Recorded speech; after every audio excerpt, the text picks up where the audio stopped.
Hi, my name is Queen and I go by the name Queen the Empowerer. And you're watching the Mobilize podcast. Can it be done in water? Everything we are is water, and water is life. They'll drink that water, but get sick, they don't actually know what causes the disease. In South African terms, it's to see if there's little chochas in your water that will make you sick. You fix the problem, you move away, then back to square one. As we speak, Joburg Water does not have money to pay their contractors. Welcome to the Mobilize podcast. My name is Queen and I go by the name of Queen the Empowerer. And on today's topic, we are discussing something you know, something you love, and something we need to survive. Although lately it has been a thought-provoking topic, we are discussing water. And in studio, I am joined by prestigious guest. I am joined by the ever awesome Dr. Ferrial Adam. I'll tell you the story behind the name later on. She holds a PhD in environmental justice, and she's been championing this environmental justice work for over 20 years. And also, I am also joined by Miss Nomsa Daele. The whole time we've been mispronouncing the names, and that's why I'm saying very important that I pronounce them appropriately. So it is Miss Nomsa Daele, who is the senior team leader at WaterCAN. And I am so excited to have these ladies join us today in studio. Ladies, welcome to the Mobilize podcast. How are you doing? Good, thank you. Thanks for having us. Oh, I am excited. Have you had your water this morning? Sure. Yes. You absolutely did. So let's get into it, ladies. But let's start on a cooler note, on a chilled note, because with people like you who hold prestigious titles like being a doctor, an environmental justice champion, being a senior team leader, at such a big institution, people want to get to know you personally, so that those who aspire to get to where you are, they just want to know who you are. Maybe let's start with you, doctor. Just let us know who you are. Sure.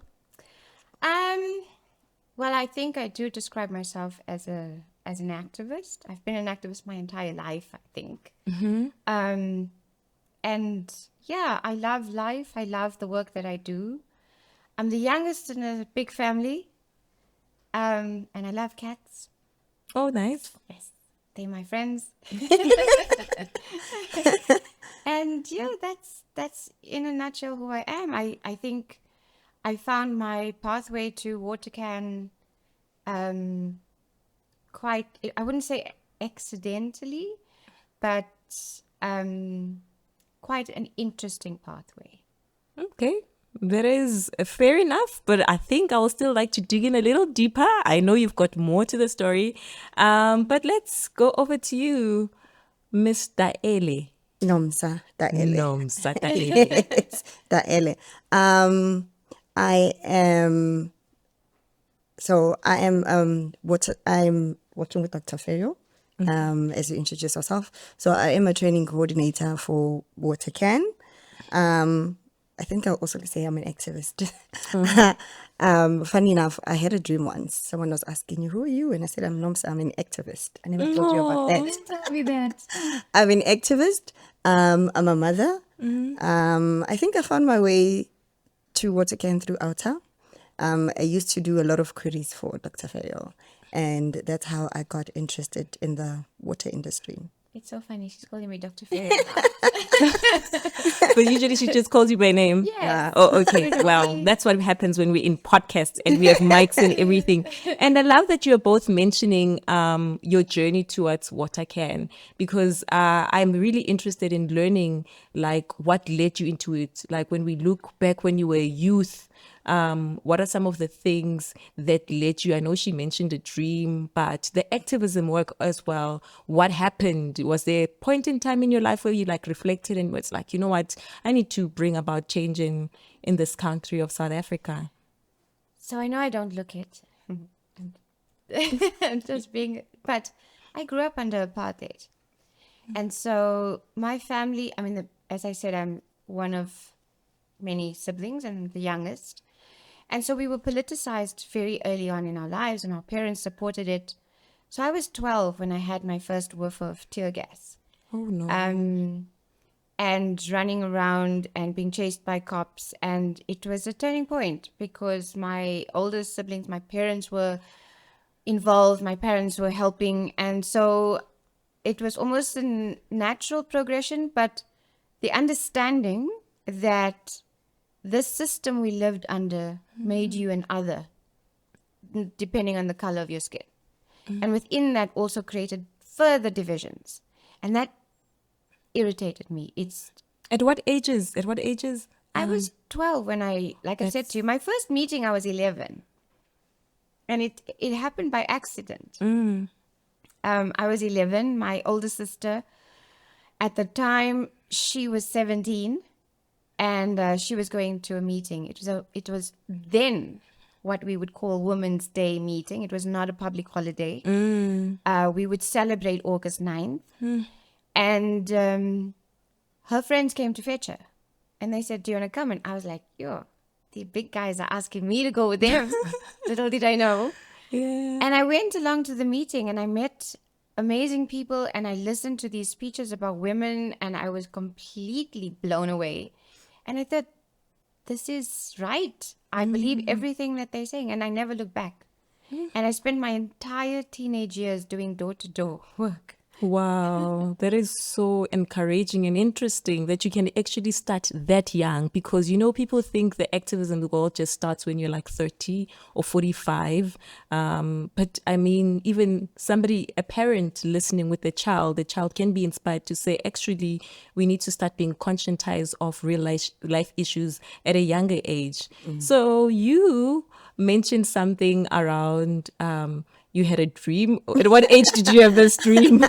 It was now recently. Oh, okay. Oh, my word. It was now recently. So any history of when the activism bug hit you? Were you around your youth? That's where I'm more interested in. No, I was not around my youth. Yeah. I think it was about 4 years ago when I started learning about...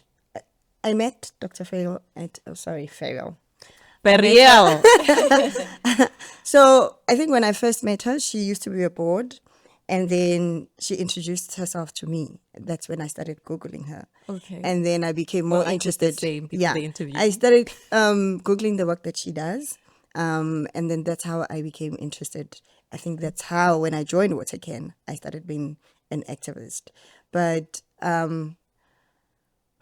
I think I grew up with a concern around water as well, because when I go home, my home is in the northwest. When we're at that side, we don't have access to water. But when we do, the water doesn't taste nice, or the little kids would have runny tummies. So at that age, when I was young, I didn't know there's something that we can actually do, up until I joined WaterCAN and became an activist. Oh, that is beautiful. I love the fact that your ages are not like in the same way, because we also don't want to discourage somebody who's at home watching. Perhaps they're in their 40s or 50s and they're like, it's perhaps too late for me. I mean, doctor started when she was only 11. What can I do now? It's never too late to actually do the right thing. And I love that. So like I said, that I wanted to start it on a chilled note. We just also want to know, what is it that you like doing outside your field of research? I know you mentioned you liked cats.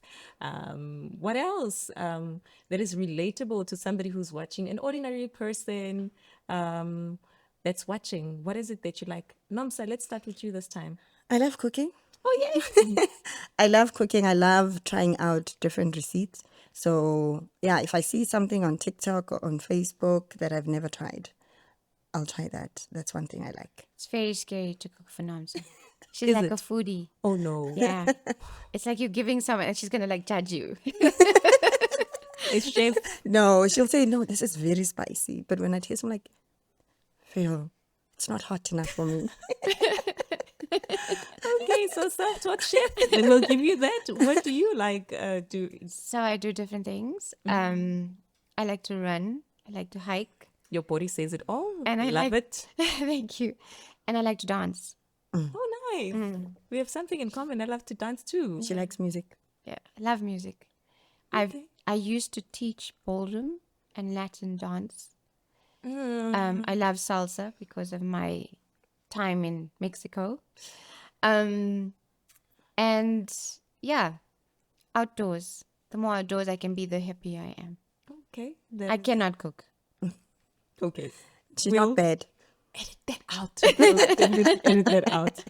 But anyways, speaking of WaterCAN, you've mentioned it so many times. Can you elaborate on how you came to be a part of this beautiful project? I think, as I said earlier, I used to work mostly with supporter queries. So people would call in to complain about certain things, or I maybe if beg your they need. pardon, you used to work with? I used to be a supporter relation, so that's like Oh, more like okay, customer care. So we would get incoming calls or we'd get emails. So I would get a lot of emails regarding sewage or contaminated water, and I would forward those emails to Ferrial, and she would respond. So sometimes she would CC me on the emails. So that's how I got interested in WaterCAN, and she needed assistant, and I was like, I'm here. What? That's how I Look joined at the WaterCAN. universe Yeah. responding so beautifully, like somebody responding an email. So yes, somebody was responding to your emails. How did you become a part of this beautiful program? So it's I have to take it back to my earlier years working for an organization on environmental justice. Now, my background's in science, and I was working with this community group or this NGO that was looking at air pollution specifically. And they had this idea of using a bucket, specialized bags, and a bicycle pump. And they would do these air sampling in areas of high pollution. And for me, the scientists to me were like, this is really not going to work, you know? One of the first meetings was with the community people and the companies, the two companies, which is Sasol and ArcelorMittal. So it was in the Vaal. And they were complaining about the pollution. And the people was, this was before they did the studies, people were saying, but, you know, we're breathing in bad air, we're feeling ill, we're having headaches. And those companies said, no, it's not us, it's you. You are burning, so they blame the community. You are burning home fires, so this is your fault. Okay. That's what you're experiencing. So then there was this testing with the bucket and the bicycle pump, and I thought, no, really? And with the NGO, they sent these bags to a specialized lab. So they got these analyses, and they had another meeting with the companies, and the companies were still saying, no, it's not us, it's you. But with the results, they could show that the pollutants that they picked up could only come from industrial pollution. So for me, that was like, we can make a difference on the ground. We can do this.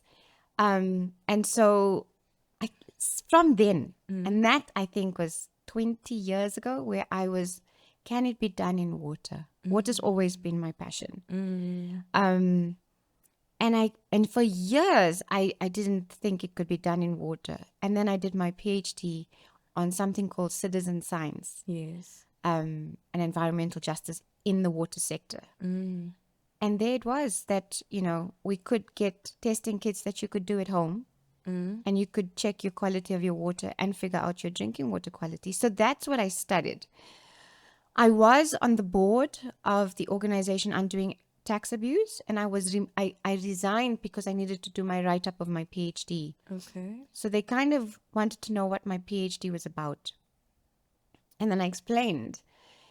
And I think they thought about it, and the next thing they knew that they were talking to me about, listen, there's a gap in the work we're doing on water. Are you keen? And then we sat together and we kind of... Was this with WaterCAN? It was with Outer, brainstormed the whole idea of WaterCAN. That's where even we said, what shall we call it? And we said, let's call it WaterCAN. It's a play on a jug as well as its Water Community Action Network. Oh, it's an acronym. Yeah. Very, very interesting. And also, you mentioned your personal history. You even went as far as the apartheid system in South Africa. You also mentioned you staying in the Northwest and how you saw how water affected people like children. So if you can elaborate just personally why water research is so important to you? And I think I just want to start with you, Doctor, on this one. So I think that, you said it in the introduction very nicely, is that everything we are is water, and water is life. So that's the first part of, if you're having bad water, you could die. There's over 800,000 people globally that die every year because of drinking water polluted with sewage. Over 8,000. 800,000. 800,000. Yes. So when you think about it that way, where everybody on earth should have enough water to live, it's a human right. It's recognized as such. The fact that so many people are still dying, and in South Africa, we're getting there. People are not able to access clean, safe drinking water. And that is why it's so important for us to do the work we're doing. Also, we're a small organization. We don't have eyes everywhere in South Africa. But with this testing kit, people can call us, they get a testing kit, they can then be the monitors where they are. It can be rural KZN or Northern Cape or the cities. People can themselves become owners and monitor their own water. That's why, for me, this is so powerful. All right. And Nomsa, you mentioned something around young kids drinking water, and having runny tummy. As a mother and as a person, why is the research so important to you? I think it will raise awareness and knowledge as well, because you get people from rural areas and communities that actually drink this water and they get sick from it. But the illness as well, Ferrial saying people are getting sick. You find that people from rural areas, or like my hometown in Mafikeng, they'll drink that water but get sick. They don't actually know what causes the disease. For example, having your runny tummy or skin diseases, that is also, water can cause those kind of disease or infection. So I think people need to do research for awareness, as well as to know what's in their water as well. So you are very big on educating and informing others about this. Okay, very interesting. But also, I think if you can just elaborate on this one I'm going to take it to, as a mother, like a 5-year-old, like you're explaining to a 5-year-old what WaterCAN is and what role you play, and you also explain the same. Okay, so WaterCAN for a 5-year-old. Okay, I have a 4-year-old. Let me explain. I like the CAN. I'm explaining to Lutando. Yes. Yes, Lutando will be like, hey, Nomsa. Lutando is your daughter? My son. Your son? Yeah. Okay. So I think I'll explain to Lutando. I'll say, so we deal with water quality. Right. We make sure that people also have access to clean, drinkable water. Right. By doing that, we provide them with testing kits so that they can monitor what's in their water.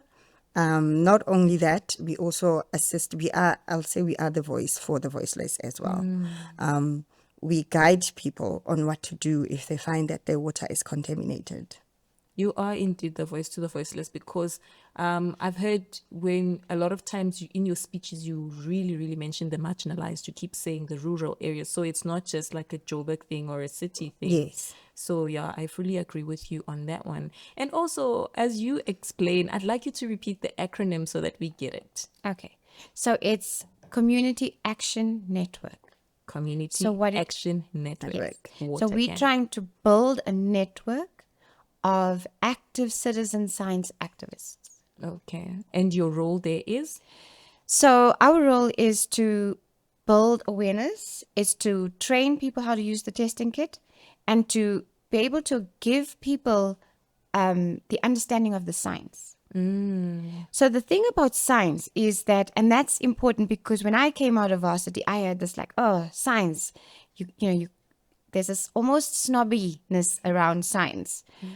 But everybody should have an understanding of science, and do have an understanding of science. Your entire life is about science.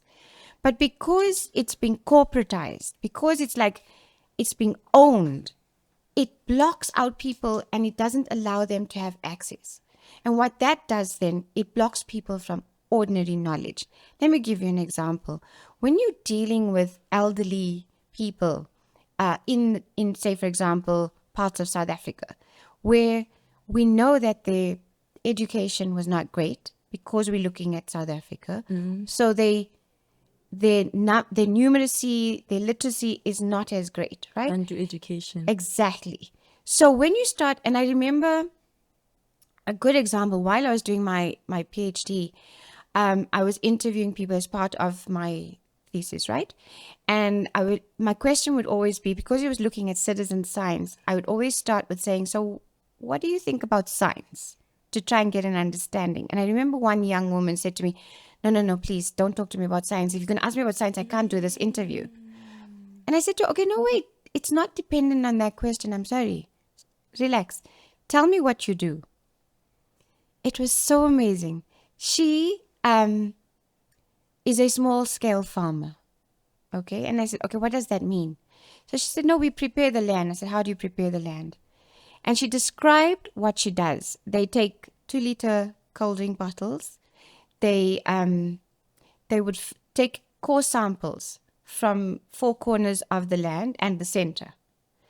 They'll take the course, they'll put in like, she was telling me this. She said, like we'd use a core, which is like a big straw, and put it into the ground, and then you pull out the soil and you put it into the bottle. And that sounds like they're in a lab. Right? So she will do that on all 4 corners and the center. So you're actually mapping out the soil. And you then fill it with water and you leave it for a couple of hours to settle. When it settles, you can then go and look at the bottle and you can see the different types of soil you have. How intelligent. When you have the different types of soil, you know what to plant. This soil, you can grow potatoes. That soil, you can grow spinach. She was telling me all of this and I just... And you are the PhD student. Well, I was the student. Okay, I'm not an agricultural student, but she's the one that said, no, don't talk to me about science. But she knows science. That's all science. Yeah. So that's the issue about knowledge, is that it creates a blockage because people think they don't know, but they do. So when you ask me about the Community Action Network, it's about building that. So we work with people to say, we're empowering with water knowledge. We train you to use the testing kit. Go out and test. You analyze. You then decide what you want to do with the results. So we don't take away their agency. And we do this across the country. And that is why the action network for us is important. And it's community-led. They will say to me, okay, we are going to do door-to-door. We don't impose. They do it. We need a leaflet. We need it in Zulu, isiZulu. We need it in isiSotho, whatever they want. Or Sesotho. Like, she's my teacher. So we do all of those kind of things depending, and they will translate it. They will tell us what they want on the leaflet. And that's what empowering is about. It really indeed is, because based on what you're saying, you are showing me how intelligent South Africans actually are. And perhaps the jargon sometimes is what gets in the way. But when we have people like you who make people aware and realize that, no, actually you are smarter than we think, that's where these conversations become easier, when we make people aware of how valuable they are, what the work they are doing is much appreciated, And because you've mentioned that you studied citizen science, just back to you again, can you just explain what citizen science is in layman's terms? Okay, so like I said to you, science as a whole, as a sector, has been corporatized. So you have to go to university or a technicon. It's very specialized, okay, and understood. But then it blocks out people of knowledge. It blocks people getting involved in it. So for a long time, people knew that their water wasn't right, that people were getting sick, but they didn't think they could do anything about it. So you go to government and you say, there's something wrong with our water. They'll be like, no, it's not your water. You're not washing your vegetables. It's you. You're not clean. That's what's kind of happening. So citizen science is about ordinary people doing science to further their struggles, whether it's environmental, whether it's service delivery, whether it's health or food. So you can use it. It's been around for, like I would say, many decades now. From simple things. Let me give you examples of citizen science that you would know. Oh, yeah. Bird watching. Okay. So people watch, they'll go out and they'll bird watch, they'll document it, they'll send it to they'll email it to a center, and they'll be able to track the birds, the number of birds. They might even spot birds that are supposed to be endangered in an area. So that is what bird watchers do. Astronomers, you get the amateur astronomers who would, there are people who have found stars or named stars after themselves because they discovered them. So it can be from astronomy to food, a whole range. It's not specific to water only. It's about people who do not have the qualifications doing particular things within that sector, whether it's growing organic food. All of those kind of things fall into where ordinary people can do is citizen science. So, Sis Noms, I'm coming back to you because we spoke about how jargon can be, a barrier to communicating with ordinary citizens. What is microbiological compliance in simpler terms? Or perhaps the other name I was struggling with was turbidity. Are those terms that you're familiar with? Can I help with She that? can Yeah. assist also. So turbidity is very simple. Turbidity is the clarity of your water.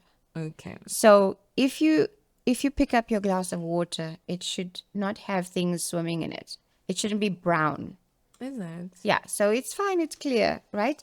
So this doesn't need a testing kit. You can No. just In fact, observe it's with your really own interesting that you have this because there is something that can be used where there's a table that can be used with using these kind of black and white squares at the bottom. If you can see them, you can give it a scale, and then that gives you your turbidity. Microbiological studies is basically checking your water tests for bacteria. So, which I think then you can ask Nomsa about the tests that she's been doing specifically on that. So if you want to explain that to simple people or to 5-year-olds, is to say, in South African terms, it's to see if there's little chochas in your water that will make you sick. Okay, then over to you. You can explain further. So that would be the bacteria that you find in your water, your E. coli. That is, you're not supposed to have E. coli in your water, especially your drinking water. But I think in your rivers and your dams, because of pollution. Did you say E. coli? Yes. What is it that filthy like type of, what is it? What is E. coli?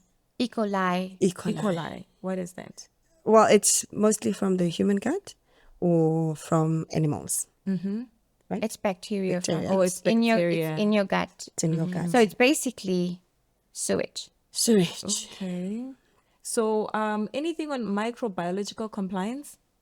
So microbiological compliance is basically your water should not have any bacteria, E. coli, in it, or total coliform bacteria.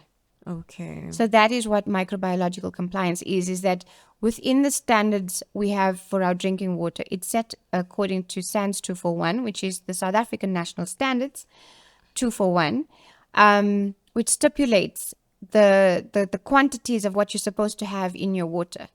So how, like, it will even, like, for chlorine and calcium and magnesium, and then also your bacterial components, what are the acceptable levels? And for drinking water, it must be 0. Okay. Actually, we've started on a high note. I thought we were gonna go slowly into it, but we've already dived into it. But I just want to get a background on our water journey. I know I was thinking about the other day, I was visiting the Vaal River. Growing up when we were still in school, our toilets used to be written like Vaal.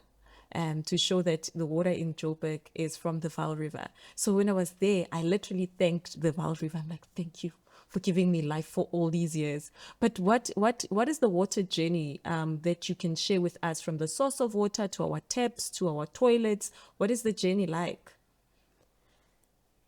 Anyone can go for it. Anyone can go for it.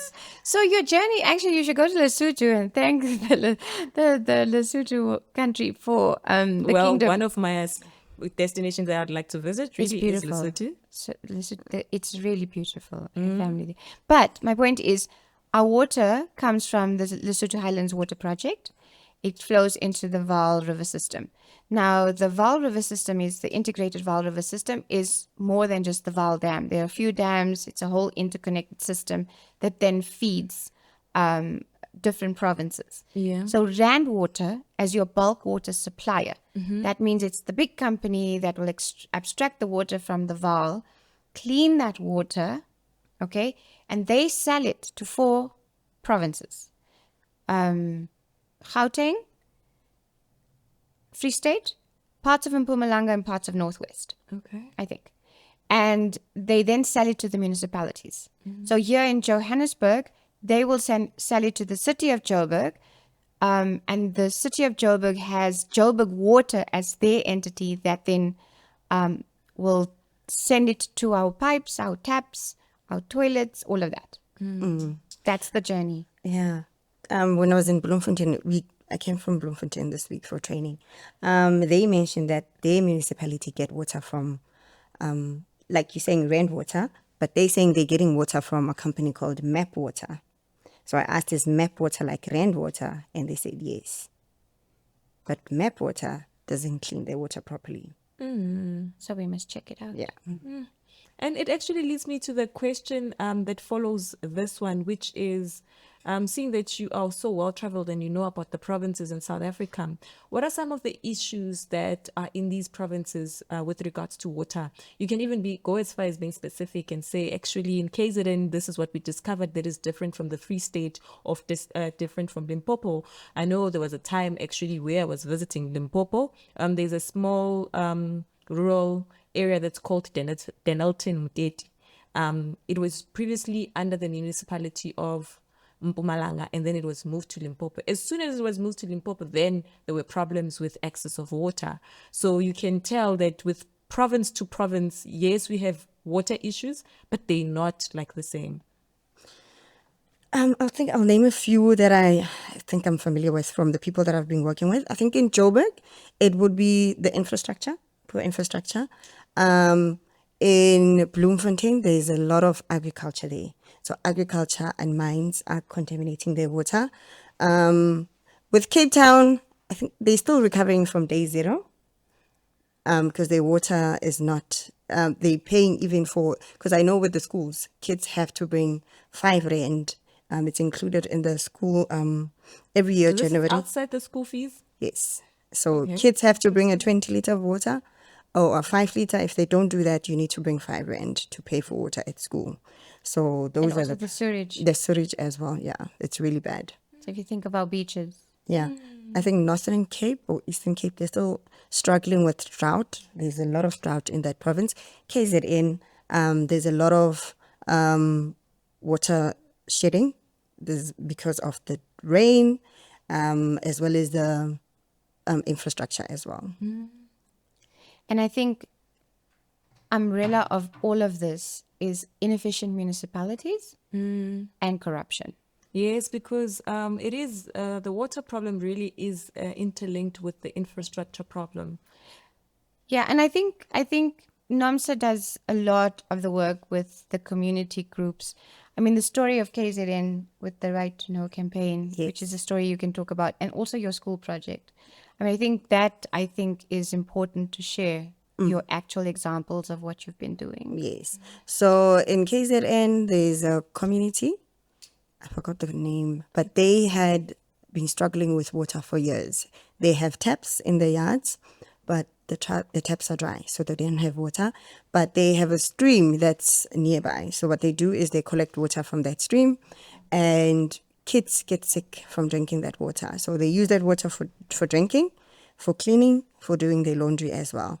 So there's an organization called Right to Know. They approached us and asked for testing kits. We provided them with WaterCAN testing kits. They tested their water, only to find out there's E. coli and coliform in the water.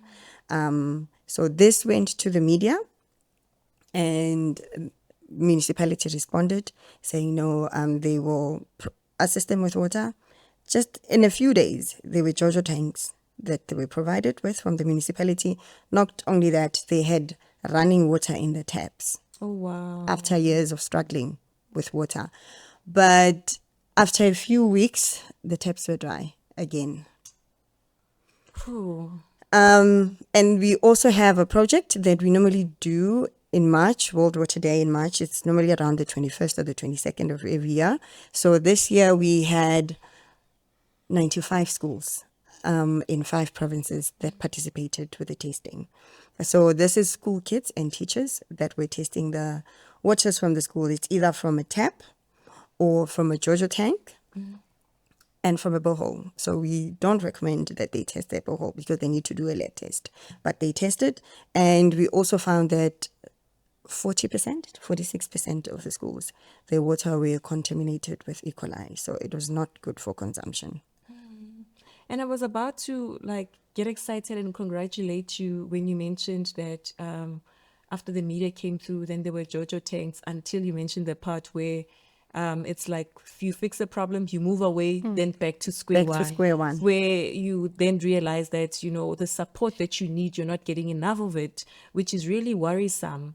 But it's great work that you're doing. Let's not take that lightly. No, for sure. But I think that what we realize, and that's why our model is slightly changing, is that if you build the network on the ground at that community, then there's a bigger push from so when things stop, we find that the group that we're working with, if it's localized, will continue the fight.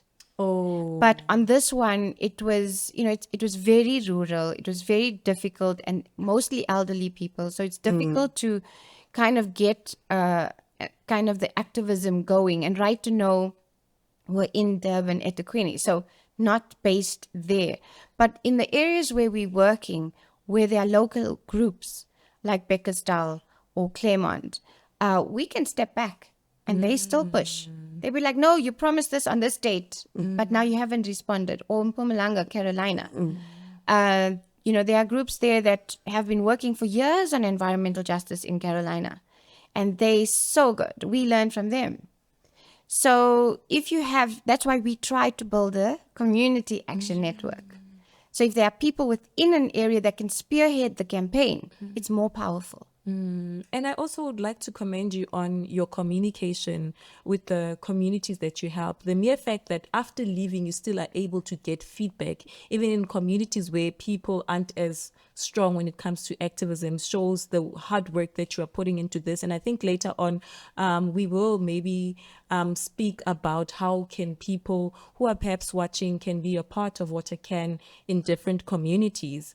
But you did not mention much about Gauteng. A lot of people think everything is great in Gauteng, and on the contrary, we do also have some water issues. I mean, Some. I like the fact you corrected him. We have water issues. I mean, we've also been introduced to this water shedding thing that, is so absurd.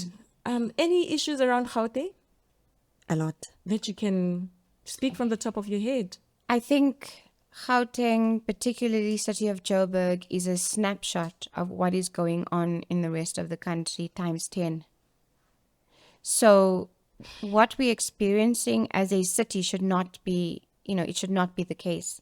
But I think that if we look at South Africa as a whole, all the cities have been having issues around water for a number of years now. It's not new. But it's hit Joburg. And because Joburg is the economic hub, there's a lot of focus on it. And also Joburgers, we don't take things lightly. We don't sit back. We're a very vibrant city. We're very vocal. Someone irritates you, someone just tell them off. Yes. Everything is... Yeah. So in Johannesburg, what we have is a combination of old infrastructure. We have a lot of, half of our reservoirs are leaking.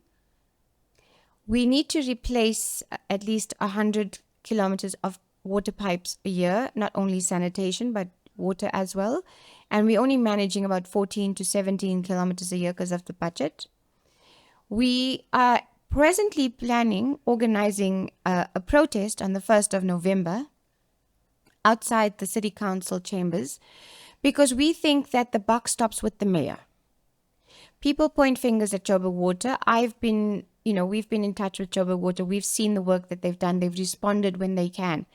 But at the moment, as we speak, Joburg Water does not have money to pay their contractors. So work stops. Simple jobs that needs one tractor with a digger takes 2 weeks instead of 2 days because they cannot pay the contractor to bring the tractor out.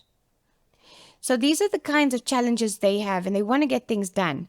But within the municipality, there's the movement of money. Now, there's this thing called sweeping of funds.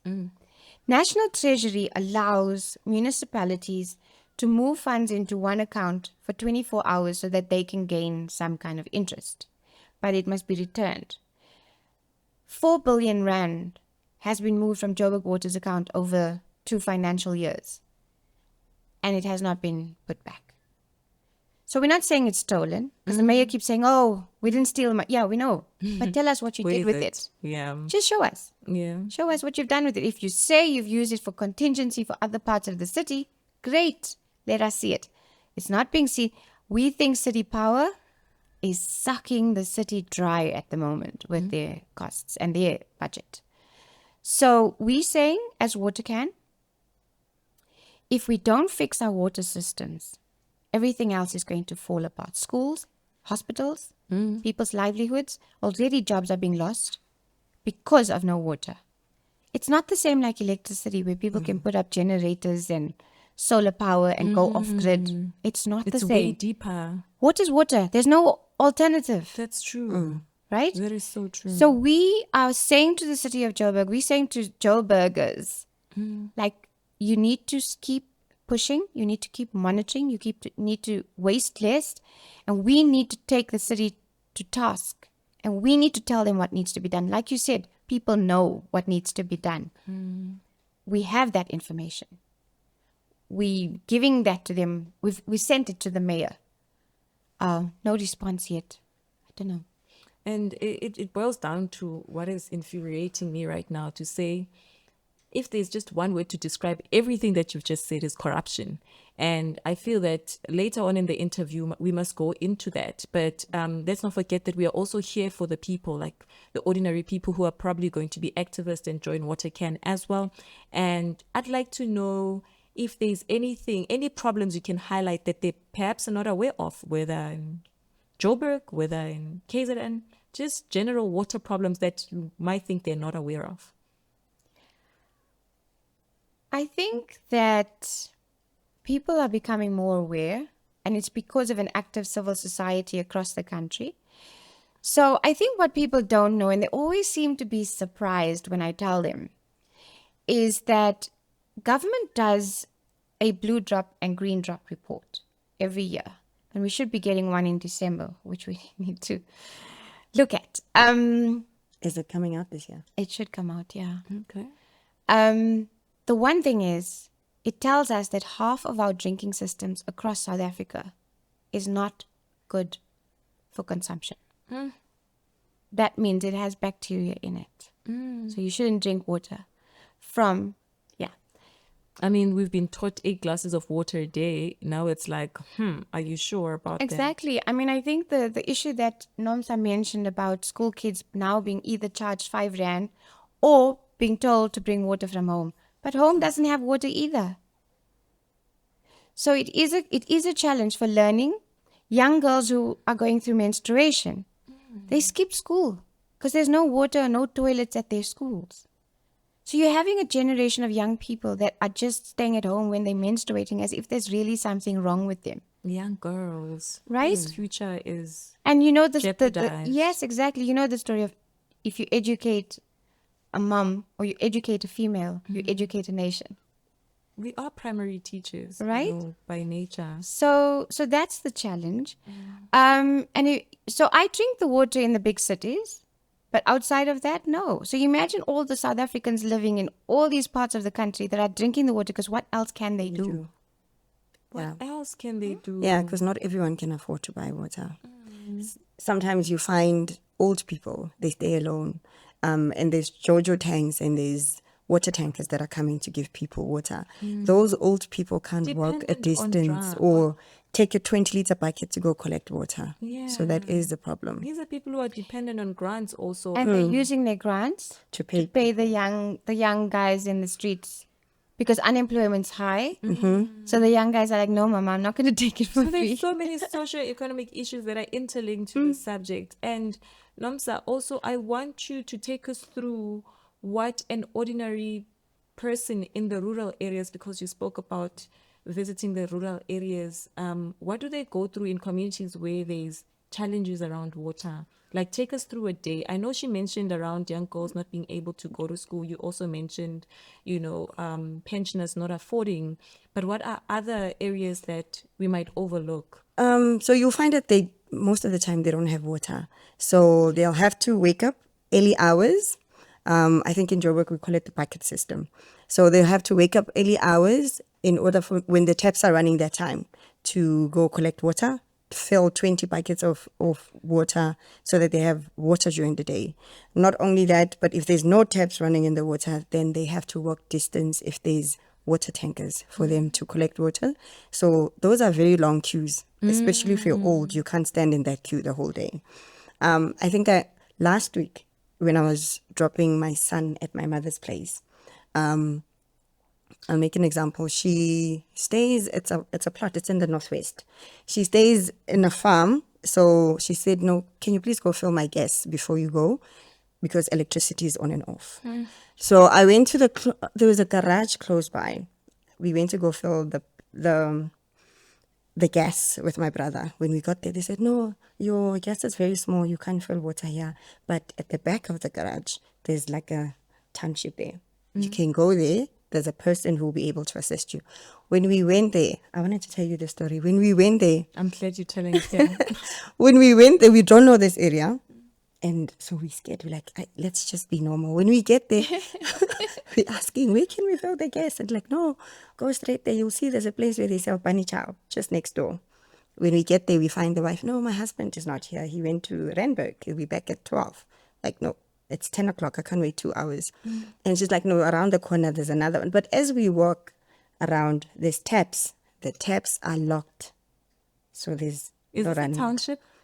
The taps are locked. You know those silver things where they close the tap and they lock it? Yeah. But you can see it's like communal taps. They're locked. But around blocks, there's like big Jojo tanks. But around the Jojo tanks, it's polluted. It's dirty. And then when we got to the place where we fill the gas, there's a Jojo tank. There's ladies there, young kids, women. There's a line, 20 liters of buckets and bottles. Some are even sitting there and chit-chatting. Waiting for? Water. And They're all collecting water. Are they? And no, I didn't. I'm showing my brother, I'm like, yo, I wonder if they are maintaining.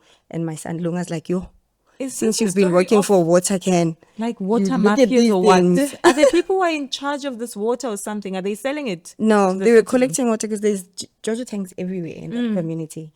So what government does is they sometimes place Jojo tanks in areas like on street corners so that people can go there to fetch water. And I'm guessing we need to check that out. Yeah. Yeah, And but it is, it's the locking that was confusing. yeah, I don't know why the taps were locked. Yes. So Yeah. so that's something we need to investigate. Yeah, it is a story that really needs to be looked into. Yeah, so I think your question, so kids as well. When we were filling there in that yard, the mother called, I think it was a 6 and a 7-year-old. She gave them 5-liter bottles to go fill in that water. Like, oh, they're so used to this lifestyle.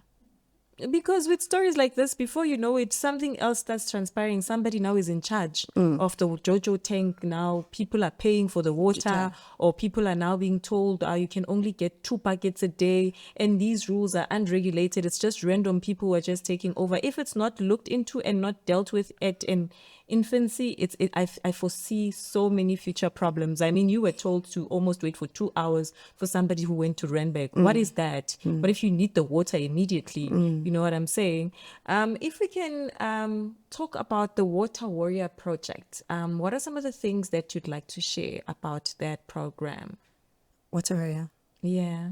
It's like you still contemplating on. There's a lot, actually. I think with Water Warriors, we work mostly with, we have partners. We work with Joburg City Parks. We work with WESA. We work with, I think it's 10 clubs in Eastern Cape as well as in Cape Town. So we work mostly with them. National. Yes. So those are our partners. All right. So what we do is we go around testing water around schools, mostly with the teachers and the students as well. I think the first time we did it, we went to Cape Town. We went to 5 different schools in a week to go train students on how to test water and upload the results on the website.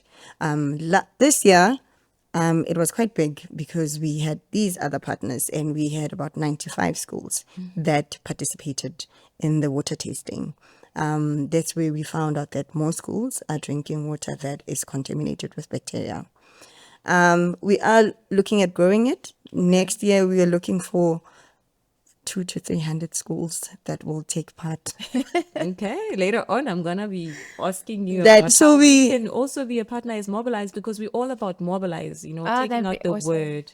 Yeah, but Doctor, do you have any youth involved in these programs, and why is it important that the youth is also a part of these programs? So I think that we do try to attract young people to our programs on different levels. So when we talk about the Water Warrior project, it's specifically around schools, but we also deal with the citizen science activist groups and the community networks that are sometimes led by youth. So the one in Beckersdale, for example, the head of the organization there is 26 years old, and he's leading it. He's leading, the foundation. They do a whole range of things besides water. They also look at how to get better services for people. They deal with food, during difficult times. They try to establish soup kitchens and those kind of things. So there are a lot of young people that are taking on the water issue, especially because they see it as a right. And I think that the generation that we're in right now is very much about, this is my right and I should have it, which is a great thing. And so we're seeing a lot of, like, even in Cape Town, we're dealing with a young group that's part of our community action network. And in terms of our long-term testers, we have a group called the Long-Term Testers. This is also our Water Warrior program. Oh, okay. Where across the country, we have about 45 people that, when I say people, it's organizations or people that test monthly for us across South Africa. And there are some very inspiring stories. Like we would train someone and they would then go and train in their village or in their community other young people and take young people to go and test and send us the pictures and tell us all the things that they are doing. So it becomes almost organic. Yeah. Even the students, university students. It's what I call train the trainer. It's you very find the right much, person, it's they very much they a mobilize. project, yes. This is me shouting out to us anyway. Namsa, when is the right time to ask for a testing kit? Anytime. Anytime. It's water time. Anytime. As long as you feel, as long as you think or you have suspicion that your water is contaminated and you want to test, you can give us a call or send us an email. It could be anywhere. Yeah. And also, are there any clear signs of poor quality or symptoms one may experience in relation to bad water? So just think of from the environmental, from smelling it. Yes. Oh, yeah. Yeah. Like Ferrial said, when we were in Bloemfontein, we had people, when we were asking why they want to test their water, it was saying the smell of the water, it doesn't smell nice. The color of the water, sometimes it doesn't smell nice. So you'll collect water in a bucket, and then what they said is when they completed the water, at the bottom of the bucket, there'll be something like white or murky, but when they take it out and smell it, it smells really bad. So those are some of the signs why you would want to test your water. And then and adding to that is the symptoms. So for example, you can get skin rashes from swimming in polluted water, or infections because if it's really high bacteria and you're swimming in a river, you could get other bacteria and other infections. Also, ingesting it could lead to, you could have headaches or diarrhea or nausea. That could, and sometimes it's very hard to link it directly to the water, but you then do have to start thinking about this is a possibility if you see other people as well. Because sometimes your water could be clear like this, but it could have bacteria in it and you don't know. No. That's why you've got to test it. Yeah. And, it becomes really worrying. But also what you can do is if you suspect for bacteria, and you can boil your water at home and use that. There are ways to cleanse your water at home that would help you so that you stay safe. Earlier on, we mentioned to our audience that we will touch again on corruption. I don't want us to, let it just slide by, because it's a very important topic. Do you have perhaps things that we have water mafias, and what do you think about the likes of AfriForum that give out, biased statements with regards to corruption around water? I know you were very diplomatic earlier on. We're not saying they're stealing. Yes, okay, they're not stealing. But what is really happening with this water crisis? So I was saying that about the 4 billion rand, so a very specific incident, Yes. right? That there's no evidence of stealing. But in terms... Yet. I think it was mismanaged. So it rather falls under mismanagement. But in terms of corruption around our water, we need to look at the fact that the Department of Water and Sanitation was also one of the captured departments under state capture. The minister at that time, Minister Mokonyana, was not the cleanest minister we've ever had, and also led to the delay in the Lesotho Highlands Water Project Phase 2.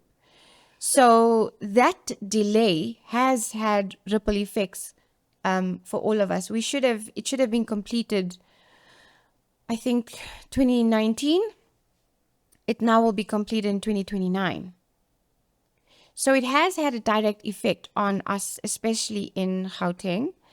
Other types of corruption that has occurred and is occurring is, of course, through tenders, where it's tenders for friends, and people without the experience doing the kind of work that they claim that they can do. For example, 2 tenders were issued worth about 260 million to 20-something-year-olds. I'm not saying that 20-something-year-olds can't run a company. They can. We've seen lots of evidence of this, but they don't have evidence of it. They've never had a water tanker in their life. So now they get the contract for water tankers. And all they do is buy up smaller companies or contract smaller companies to then do this providing of water. We saw that in KZN and Eastern Cape, that the water tanker mafia was actually getting quite brazen. So they would break down infrastructure so that they can continue. So, if there's a water outage, then the municipality contracts water tankers to provide water to people. Because according to the Constitution, no person should go without water for longer than 7 days a year. So it's a right that the municipality has to then provide water for people, right, as an alternative. So they send out the contracts, they get the contracts, then they get the system working again. But the contractors don't want the system to work. So they break it again so that they can keep getting the contract to feed water. How ridiculous. Exactly. So it's a real thing. It's something that's there and we need to be monitoring it. The construction mafia also plays a role because I'll give you an example. There was a reservoir that was being built in Midrand and, not Midrand, in another area. But the construction mafia went to them and said, you will not continue construction until you either give us a big chunk of this pie or employ our people or like all these kind of provisions. So it is something that's there, and there needs to be a bigger commitment from government to deal with it. So when the minister says, it wasn't the minister, the mayor says, no, there's no water mafia in Johannesburg. Show me the evidence you have. Why do you say that when everything else points to something else? So those are the kind of things, because there is vandalism. There is breaking of infrastructure, and those things are happening all the time. So yes, and then of course, so there's the water mafia, and then there's the normal kind of corruption that happens at government level, where someone official is getting a piece of the pie, or allowing their friends to get particular jobs or whatever. So it's real, but I'd like to believe that there's pushback. And the only way we can stop these kind of corrupt activities and the mafia is to make sure that government is open and transparent in all that they do. And also thank you for practicing what you preach, because we've seen in your interviews vocalizing some of these matters that you're discussing with us today, even as in social media, calling out the mayor's office, and sharing some of these issues that we are discussing today. What is really happening with the Joburg water? What is really happening? With Joburg Water, the entity, or Joburg's water? The entity. So I think I tried to mention this earlier, is that they're not getting the budget that they need to function. There are good people in Joburg Water. Yes, they need more people. Yes, they need more teams. But they are very smart people. Their turnaround strategy is really good. They have no political buy-in to actually do what they need to do. And that is why we are calling for their budget to be ring-fenced and for their budget to be left alone. Stop sweeping that money. You can't function. If there was any business that could not pay 203 contractors 666 million, you would be shut down. They cannot operate under this environment. They can't. So the city of Joburg, the mayor, the MMCs, premier, the president, the national government needs to find a way of making Joburg Water function and function well. Because right now their hands are tied. Yeah, no, I 100% agree with you. And maybe over to you, back to the people, also, is that what can people do when they discover that the water that they're drinking is not safe? What are some of the things that people can practice in their homes just to be safe around water? I know growing up, they used to say we must put a detergent, like I can't remember. Chick. Yes. But also with that, nobody had told how much amount of it you should put, since we're talking to marginalized communities. So just think of examples like that. So they would need to boil the water. The first thing we do normally advise is boil your water first before you drink it. But if it smells really bad, you can't drink that. You'll need to test to determine what is causing your water to smell. So with jik, I think you boil your water. So we can put it to calm down and put a lot. 1 spoon. 1 teaspoon of jik into your water. Let it set. Yeah, 20 liter. Let it set for a while. Okay, 1 spoon, 20 liters. We try not to advise that too much. But if you're desperate and that's what you need to do, then there's an amount. The boiling option. Because people put a cup. You could get very sick drinking jik from a bucket with a cup in it. So it has to be very slight. So we try to do a double method. If you boil your water, and then if you're really not sure, to do what Nomsa has said. Yeah, but recently with the school project we had, what we did is we provided the schools that had contaminated water with tablets to put into the 20-liter bucket. We had a company that approached us and said they'd like to assist. It's called Business Connect. So they give you like 10 tablets in one sachet. You take 1 tablet and put it into the 20-liter bucket before you drink. Okay. I think that is a much better option. And also thank you for those who don't have the tablets yet. Just mentioning 20 liters, 1 spoon at least, and then we get a clearer idea so that people can really be safe out there. And this is my favorite part as part of Mobilize, where I ask, how do we help, the WaterCAN program or project? How do we mobilize people out there who want to partner with you, the young people that you spoke about, people in rural areas? How can we help?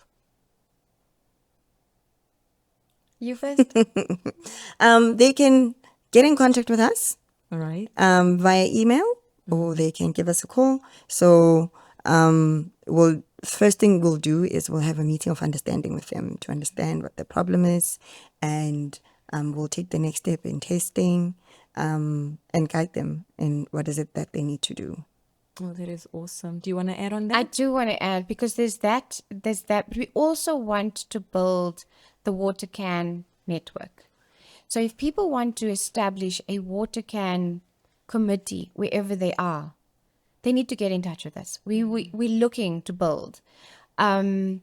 We also need to get more funding. Yeah. This is something that we're struggling with. Okay. I love WaterCAN. I think we both do. We're both passionate about it. We're nervous that we don't have enough funding that's going to take us beyond May at this point. And we've been doing the funding applications. We've been wrecking our brains, and everyone's like, "Oh, very good project," but we're not getting the funding. So, if people are out there and think that they would like to help that way, we'd be very happy to also speak to them. The challenge is, both of us, like we said, we're activists. Yeah. So asking for money when I'm doing presentations is so hard. I just can't do it. But this feels like I'm speaking to like you, and I'm not asking you for money. Yeah. But we're really looking for big donors. I think WaterCAN is important. It is. It's very important. I think the work we do Water is is life. phenomenal. Yes. But the citizen science activism, the fact that we're getting national reach, we're now partnering, by the way, with probably an Australian university and Mexico to commemorate International Water Justice Day in January next year. So we're doing such great things. I just don't know why we're not getting the funding. Yeah, and you know what? I mean, donors, sponsors, if you're listening and you're looking for a project to donate in, this is one of the best projects you can ever donate in. We can't, stop reiterating the fact that water is life. We need water to survive. I mean, throughout the interviews, we've mentioned the importance of water. And once again, ladies, thank you so much for joining. Thank you for sharing your expertise from practical examples to, figurative and theoretical examples. Everything that you said, we really much appreciate. And we believe that the audience at home, there are things that they're going to practice on a day-to-day. But like you mentioned, that others can be in touch with you as well, so that they can join in and be the change that they want to see. So there you have it. These awesome ladies have educated me. I now know the acronym to WaterCAN, which is Community Action Network, which I will also commit to being a part of. And I hope you at home also can be committed to the program. See you on the next podcast. We look forward to reading your comments. So do share with us some of the water challenges that you have faced. But for now, it is myself, the team that I have behind the scenes, and the ever awesome ladies that join me, Dr. Adam and Miss Daele. We are saying goodbye for now. Thank you for watching the Mobilize podcast. You know where to find us.